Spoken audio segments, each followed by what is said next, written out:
what an incredible project, my school project. So well done from our side as well. It's amazing to see. Almost wants to makes me want to cry if I see the nice things that other people, like the school, helping the under-resourced school. So thanks so much to you. Right, creating a culture of reading. First of all, the question, is it possible? Yes, it is possible. Is it easy? No, it's not. Is it going to be quick? No, it's going to take some time.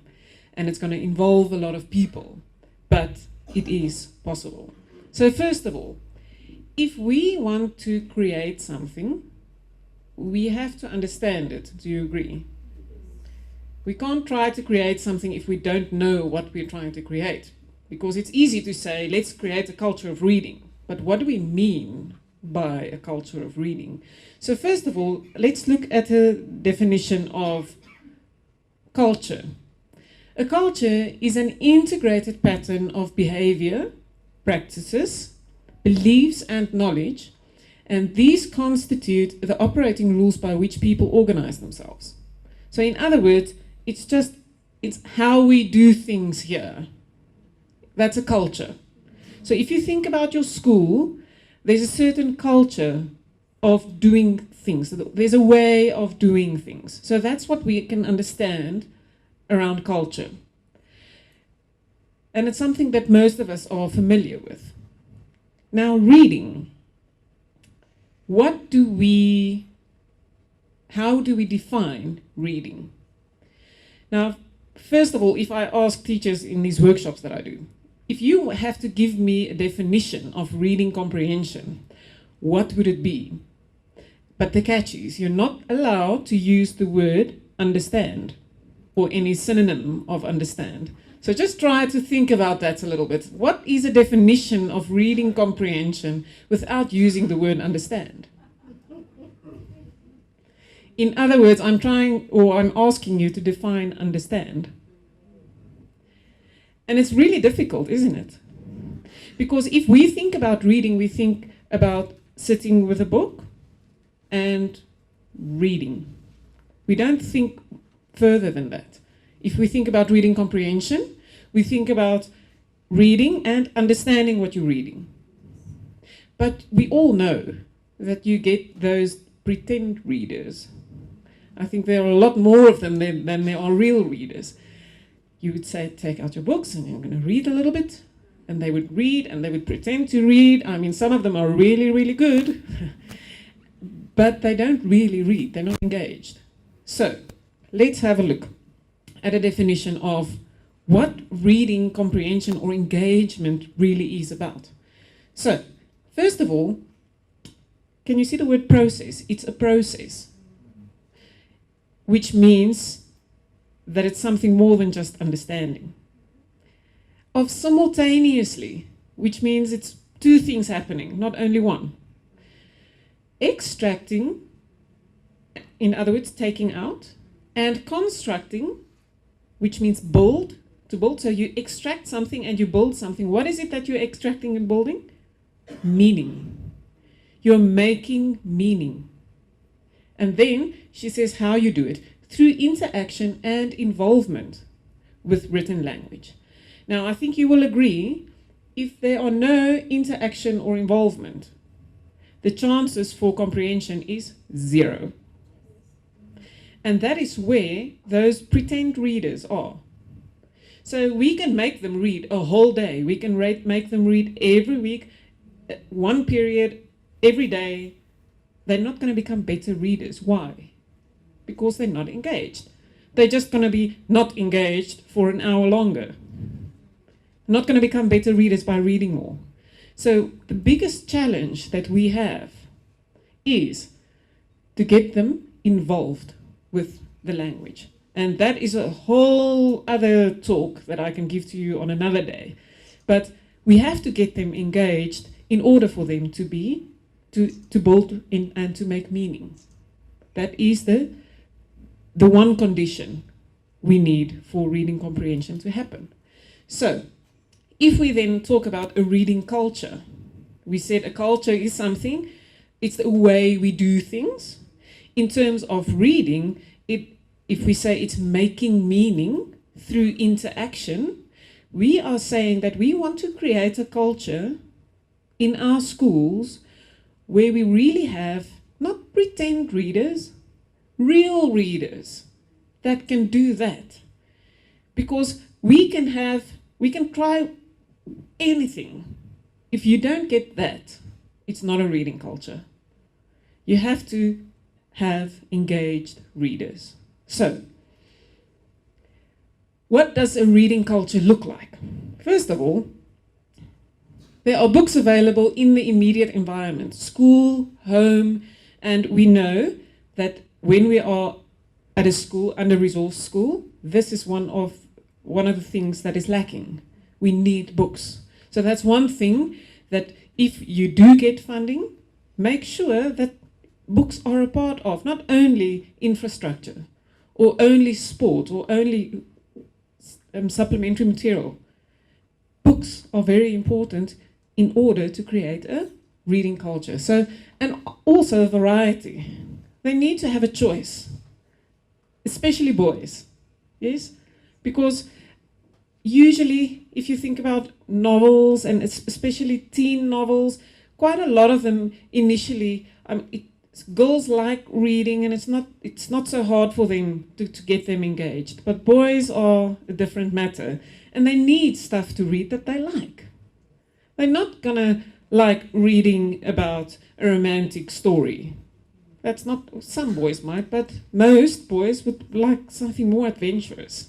Okay, so they need to have a choice. Safe spaces to read. So, can you see at the bottom here?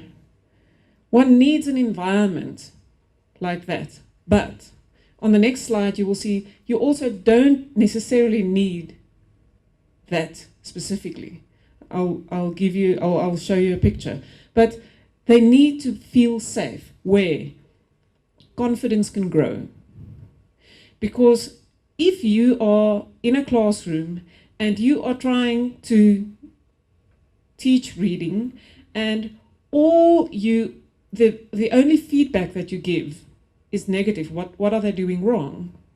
Then they are not going to build their confidence. They have to build their confidence. And we all know, you as teachers or principals or wherever you come from, a child who's not confident in the reading process will never get there. They have to gain confidence. And then sorry for that mistake, take the time, not the tame, well, we have to tame them, don't we? But take the time to create a safe space. Because sometimes if it's not going to happen in the school, in the bigger environment, in a classroom it can happen. One person can create a safe environment where there are no mistakes in terms of reading for enjoyment. Because if you focus on the mistakes, they will never get better. So focus on the good stuff. So create a safe space. Then, adult readers, they should see and hear you read. Why? Because you're the model reader. You have to inspire them. If they don't see the adults in the school read, why should they read? So we're going to get to how do we do this later on. But you have to inspire them. If you're a principal, the children at some other stage must see you or hear you read or hear you involve them in your reading life. Very important. Then, you have to show an interest. Get involved. Read what they read, even if it's a comic.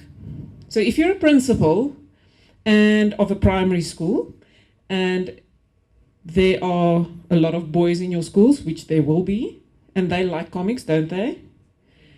Just go through the trouble to pick up one of those comics, read it. Why?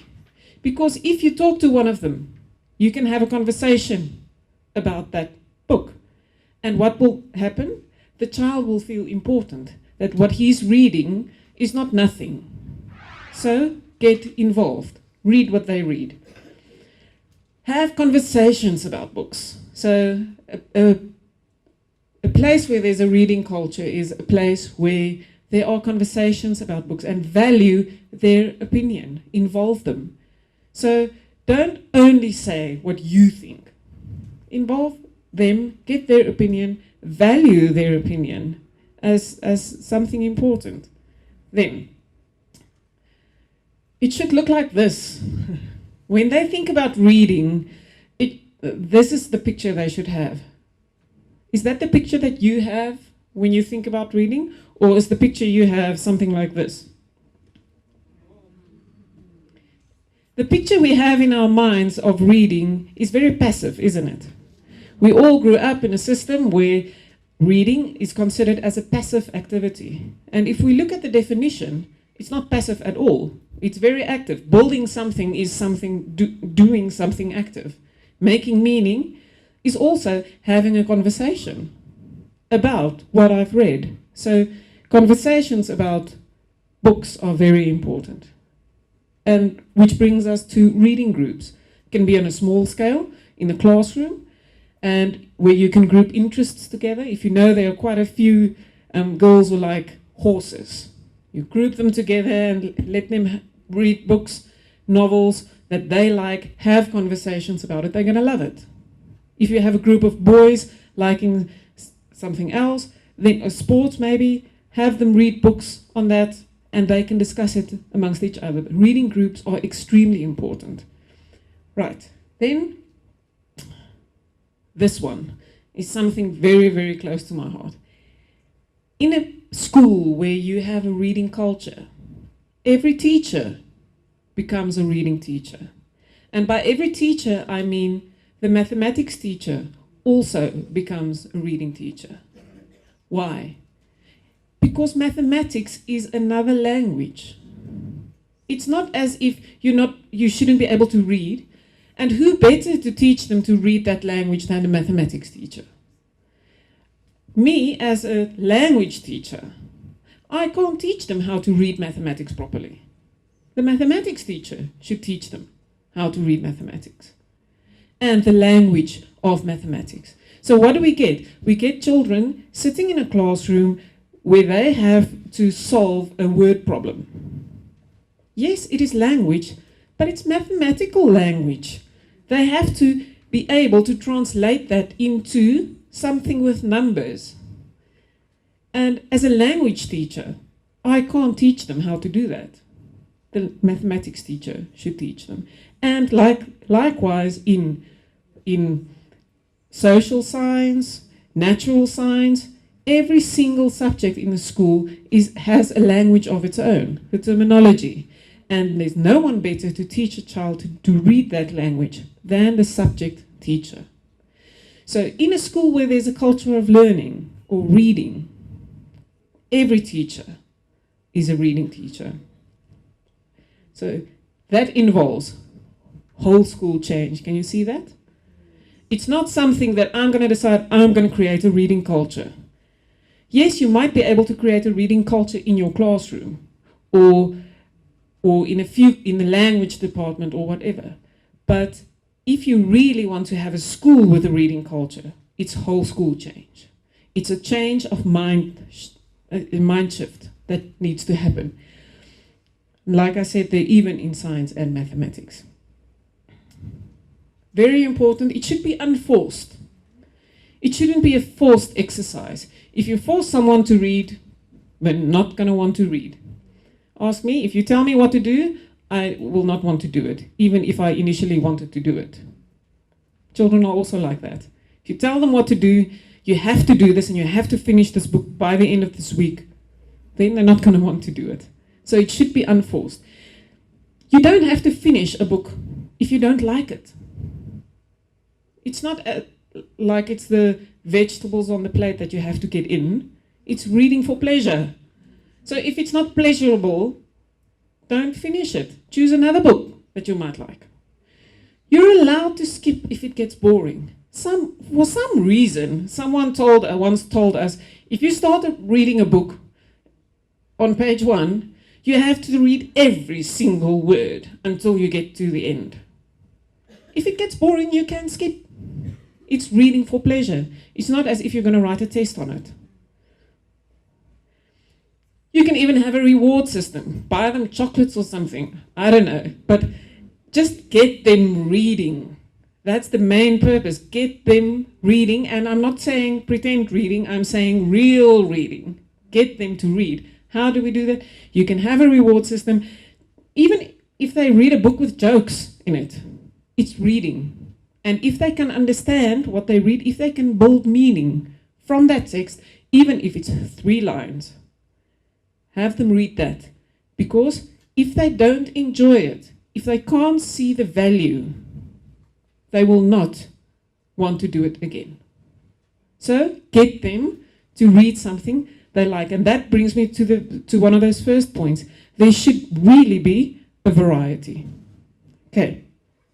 And then it should always be relaxed, because it's reading for enjoyment.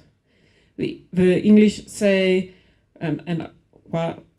I say that because I usually speak in Afrikaans to people, like you would probably gather from my accent, and the grammar mistakes that I'm making. But teach lightly. When it comes to reading, one should teach lightly. It shouldn't be the bore that children think it is. And I also think, and you would agree with me, that the landscape of reading is changing. It's not only paper anymore. We think that children don't read, but actually they read quite a lot more than we think. On their phones, on the internet. If they want to try and find out something, they go onto the internet and they actually read stuff. Problem with that is it's by the press of the button and the information is there. So they don't build the skill to search for something manually. And it makes them impatient. And if they can't get it right now, they don't want to do it. But they do read more than we think. Right, so this was all the characteristics of a reading culture. What does a school look like where there is a reading culture? So did you see, if we go back, it's a place where they see adults read. And not only learning material. And it's a place where the whole system has changed from very focused on academic work, very focused on sports, very focused on culture. Yes, reading is important and we do teach reading, etc. But reading should be one of the main goals, one of the biggest focuses of the school. It's a whole school change. And it starts with the principal. If the principal buys in, I've done so many training sessions and workshops in schools, and teachers tell me, if only my principal would buy in, then it would be so much easier. If the principal doesn't buy in, not going to happen. So those of you who are principals, I'm not going to ask you to put up your hands. Buy in, please. Right, so I've put a website down there. I will also give my slideshow to Nonhlanhla, and she'll be able to make it available to all of you. But this is a website from New Zealand, and I've found incredible things on there with regards to a reading culture. And on there I found this quote: "Reading for pleasure builds the enthusiasm and skills for lifelong learning." You know, if you want to know something new about something, what do? You look it up somewhere, you find something on the internet, and what do? You read it. And if we don't teach that skill, reading for meaning, making meaning, they won't be able to do that when they are in the adult world. Schools with a reading culture value, model, and talk about reading for pleasure. It's not only reading for learning. Yes, it's very important that you read to learn, but you won't be able to read to learn if you can't understand what you read, if you can't make meaning. And the place to get someone excited about reading is reading for pleasure. because if it's pleasurable, they would want to do it, and they are able to build their skills there so that they, in the end, can read to learn. There are places, in other words, schools with a reading culture, where staff and students read and are encouraged to read at school and at home. So I can't emphasize this enough. Staff. Because we want children to read and we give the instruction that they should read, but do they ever see you read? No, because we don't have time. But if it's one of the pillars of your school, you will make time, because if they see your example, you know what children are like. They look up to their teachers, especially in the primary school. And quite a lot of them, not all of them, they want to be like their teachers. And sometimes in high school that thing goes a little bit off the road, but there are some. But if they see you read, if I look back at my school career, I was not very good at English in high school, and I didn't like it very much. But I loved the English teacher. Why? He read to us, and he made it fun. And he made me want to read my English book, because it looked like so much fun. So they have to see you read. So when you have the time, go onto that website. You'll find amazing things about creating a culture of reading. So how do we do it? That's the question. Developing a reading culture takes time. So in other words, if you get tired along the way, you're going to have to not stop. You're going to have to carry on, because it's going to take time. And it requires commitment from the principal and the staff. I say again, if you're a principal, if you don't drive this, no one else will. If you're a teacher sitting here, you have to get your principal to buy into this. Otherwise, it's going to fail. To create a reading culture, the principal and staff need the following: to understand the impact of reading on student achievement. And this comes back to every teacher being a reading teacher. If I understand that if I teach reading for meaning in my subject, it's going to improve my student achievement. It's going to influence it. If I don't, the child who can't read geography properly, never going to be able to read geography properly. You have to help them to do that. Next, a shared vision of the school's reading culture. There needs to be something on paper. This is what our vision and mission is for creating a reading culture. We have decided that, remember we said, culture is the way we do things. So you have to have something on paper. This is what we say, this is how we're going to do things with regards to reading, making meaning, building meaning from text. Everyone needs to know why it's important. And like Dorcas said, a country who reads, or a nation who reads, is a nation who leads. You can't expect children to make a difference somewhere, or to make a proper life somewhere, if they can't read properly, especially in this age that we live in.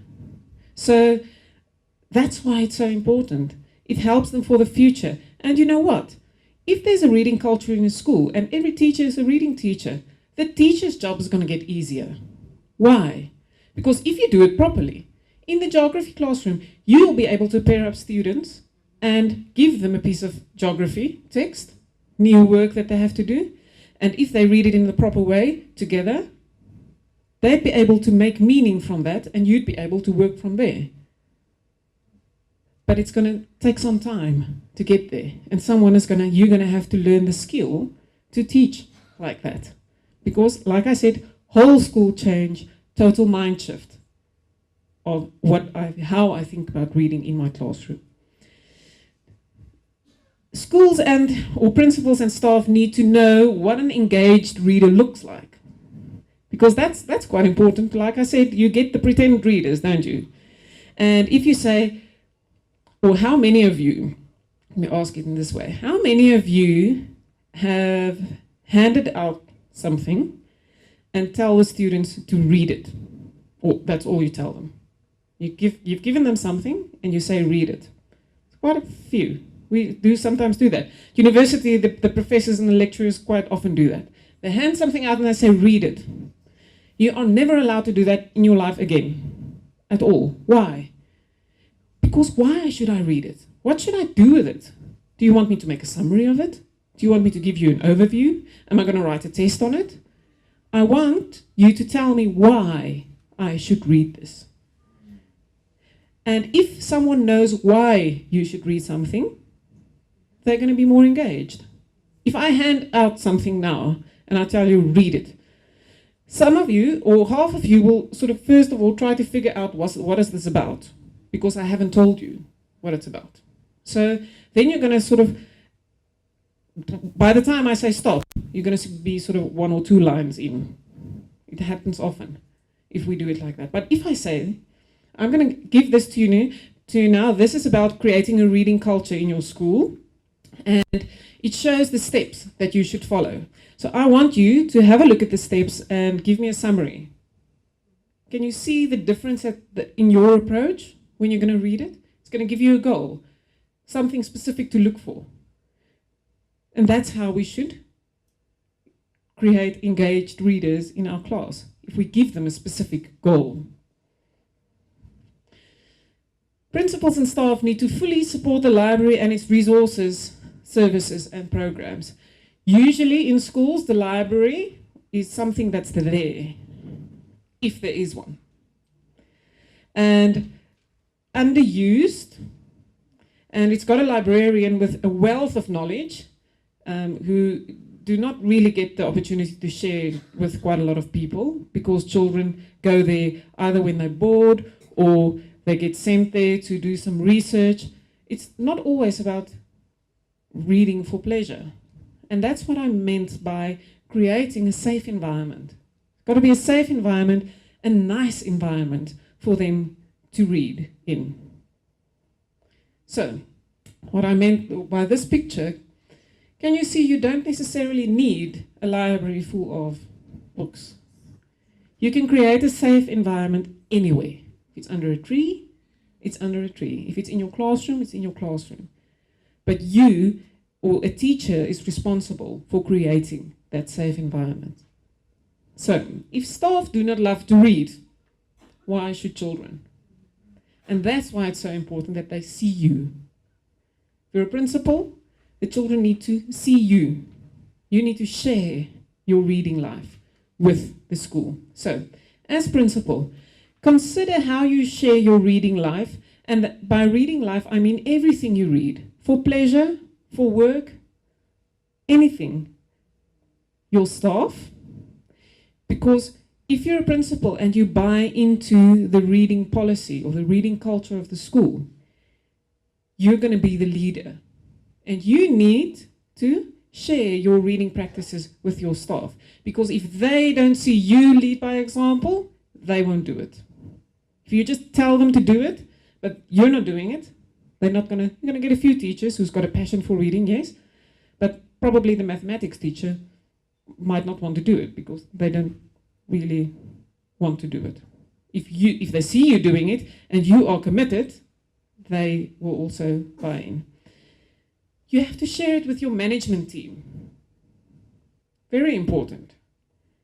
You have to share it with parents and the community, because that will create sustainability. A reading culture in a school is not only in the school. It involves the community, the parents. And I know this is a difficult one, but you do get parents at parents' evening. How do you involve them in your reading life? Things that you read. Do they even know that the school has a policy on reading or a reading culture? As a school management team, how do you get involved other than organizing things? Because as management team, we tend to manage things. Yes. So you need to get involved on a different level. How do you share your reading life in the school environment? As a teacher, how do you share your reading life as a part of your teaching life? Children need to know that you read for different purposes. If they know that you read for pleasure, then they might also want to read for pleasure. If they know that you read to gather information, they will follow your example. How are you reading a reading role model to your students? Now, this one is very, very important in terms of teaching reading. And by modeling, I'm not saying you read to them, because that's not modeling. Yes, you read to them, and that's great, but if I model how to read a science text, for instance, I will read the text and I will say, oh, I wonder what this means. Maybe it's connected to this. So I'm going to show them how my mind works to build meaning from a text. That's how I model. Because through modeling like that, the children will be able to see. First of all, some of them will recognize, oh, I also thought that. Or some of them will think, oh, those are the kinds of thoughts that I need to have while I'm reading. Because you know, a poor reader, what happens? If you say read something, what do? They read it from top to bottom because that's their goal. No meaning attached. Thinking about all sorts of other stuff. Our minds are amazing. You all know, especially if you have to study. Then you read, and all of a sudden you realize, oh goodness, I'm thinking about something else. And then I'm always amazed at how far I have to go back. And it's not as if I didn't read it. I read every single word. My brain read every single word on that page, but I was thinking about other stuff. And that's what happens to children. If you don't give them a goal, their goal is to get from top to bottom. So if you tell them, this is what you need to get out of it, they have a goal, they will be more engaged. And if you say, you have to get this out of it, you have to show them how. Very quickly. If I want to teach someone a new skill, what do I do first? Say, for instance, tennis. You know nothing about tennis. I want to teach you to play tennis. What would I do? I'm going to demonstrate, but if you know nothing, what am I going to do? Very first thing that I'm going to do. I'm going to give you rules and a little bit of explanation. I'm going to tell you this is a racket, and this is a ball, and this is what the court looks like, and this is the aim is to hit the ball over the net inside of the lines, and a few other things. What am I going to do then? I'm going to show you. I'm going to say, okay, I'm going to stand here, and this is how I hit the ball. Okay, what am I going to do then? I'm going to step back and let you hit the ball. And then, if you make a mistake, I'm going to come and I'm going to say, no, you didn't do it right. Make sure that you hold the racket like this. If you take your arm back, it shouldn't hang, it should be up there, whatever. And I'm going to step back and let you do it again. And that's a continuous process. That's what we call scaffolding. Yes? I'm helping you to play at a higher level than you would be able to without me.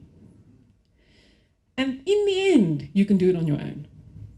So you will agree with me, we talk about reading skills, yes? So if it's a skill, we have to be able to teach someone to do it. So first of all, I have to explain to them what they need to do. And in education, what do? We explain, we're very good at explaining, yes. We explain and then we want them to do it independently. Nothing about showing or demonstrating or scaffolding or helping with reading. Why? Because it's so abstract. We need to explain it. We need to show them how to do it. If I say, read this text and do this with it, it's not good enough. I have to show them. Even if it's only a paragraph, I have to show them how to do it. And then, if they struggle, I have to help them, because then they can read at a higher level with my help. And then I can pair them up and they can help each other. And then I can let them do it on their own and write things down and give feedback. And can you see, the gradual release of responsibility. It's a model, it's a good model for teaching a new skill. So why do we expect children to just do it on their own? We need to teach them, we need to model. So as a teacher, how are you reading a reading model to your children? As a principal, how are you a reading model to your staff? Because that's where a reading culture starts. If you don't demonstrate and model it, no one else will do it. Very, very important. So, to conclude, it's a librarian who said this, which is beautiful to me. People need to be literate in order to be involved in and contribute to society. If they don't read, and by read I mean if they can't make meaning from a text, they won't be able to contribute in such a great way than they would be if they would have been able to do it. And as a teacher, as a principal, it's our responsibility to help them to do that. And how do we help them to do that? We create an environment where it's safe to read and where they feel comfortable and where they can grow confidence, not having to hear what they do wrong all the time. Even if it's a child in grade 7 and they're comfortable with a grade 4 book, let them read a grade 4 book. Don't tell them, no man, by this stage you need to be able to read this. It's not uplifting. It's not unforced, that's forced. So for reading for pleasure, they need to bring something they're comfortable with. And I'm going to close with a story. When I did my master's degree, I worked with a grade 7 class. And I said to them in the beginning of the year, bring a book that you're comfortable with. So first of all, they had to fill this thing in that says, do you like reading, yes or no? So this boy sat there and he said no, and he circled it darkly. No, I don't like reading. And then there's a question, why or why not? And he said, it wastes my time. What do you want to do when you grow up? I want to be a farmer. So I thought, okay, what am I going to give this boy to read? So first of all, when he brought a book, it's grade 7, 13 years old, he brought his sister's grade 3 book. That was what he was comfortable with. So he read that, and then I spent, I think, about 5 or 6 months with him. And one day I decided I'm going to find, it was an Afrikaans class, and I decided I'm going to find the Landbou Weekblad, which is a farmer's weekly. Okay? So, and I found a piece, it was quite difficult, I must say, the language used was quite difficult, but it was about how do you buy a cow at a what is it, veiling? At an auction, thank you very much. How do you buy a cow at an auction? What should you look for? So this boy was completely engaged. And he said to me, where can I find more of this stuff? So what happened? I found something that caught his interest. He wanted to know more about this.